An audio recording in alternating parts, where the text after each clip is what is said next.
The Good Life, Episode 7, The Eye of the Beholder. Welcome to Episode 7 of The Good Life, brought to you by New Vision Publishing, Incorporated. Let's begin our discussion today about perceptions. Each of us is unique in some fashion or another. This is due in no small part to the differences in our experiences in life.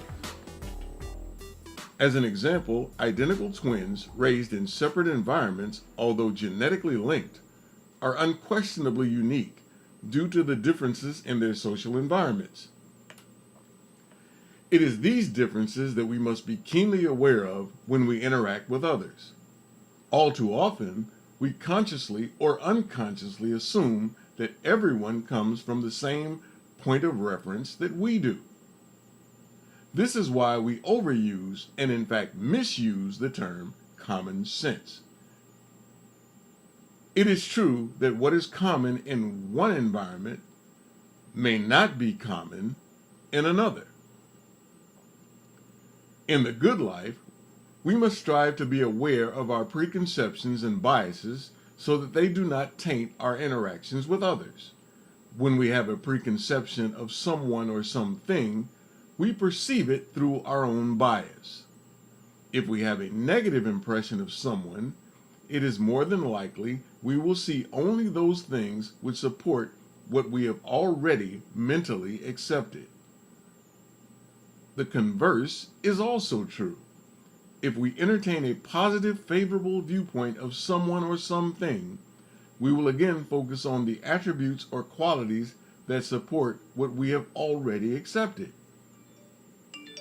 Our preconceptions can be a hindrance to communication. Our biases have a tendency to prevent us from gaining understanding of a person or situation. The fact that we have formulated an opinion of someone or something prevents us from being objective about the person or event. This lack of objectivity on both sides prohibits understanding. Remember, just as you have preconceptions and biases, your counterpart does as well. Consider this: you speak from the prism of your own preconceptions, and your listener listens through the prism of their own preconceptions.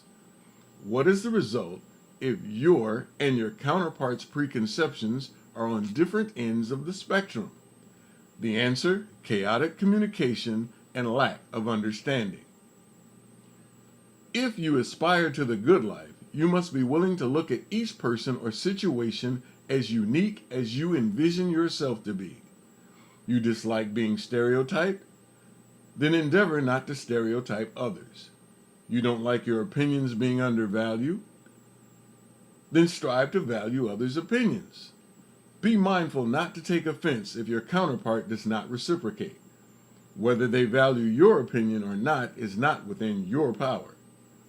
When you aspire to the good life, you seek to understand others. If others don't understand you, then you must change your approach and correct your faults. The goal of the good life is to broaden your viewpoints to improve yourself, and by extension, better your family, community, city, state, and nation. Learn to listen to and hear other viewpoints. Learn to be in the moment so that you are attentive to the opinions and viewpoints expressed by others. This is not to say that you must agree, but it is imperative that you understand. And if you understand, you may then, if need be, begin a persuasive argument. Biologically, we are all similar. It is socially that we differ. Our task is to understand the social aspects and differences that make us unique. It is only through this understanding that we can grow into the good life. I will pay my debt to you from my storehouse of treasure. From Confucius comes, do not worry if others do not understand you. Worry that you do not understand them. Be in the moment when you interact with others. Give them your undivided attention. Eliminate all distractions in favor of making your counterpart in this communicative effort the focus of your attention.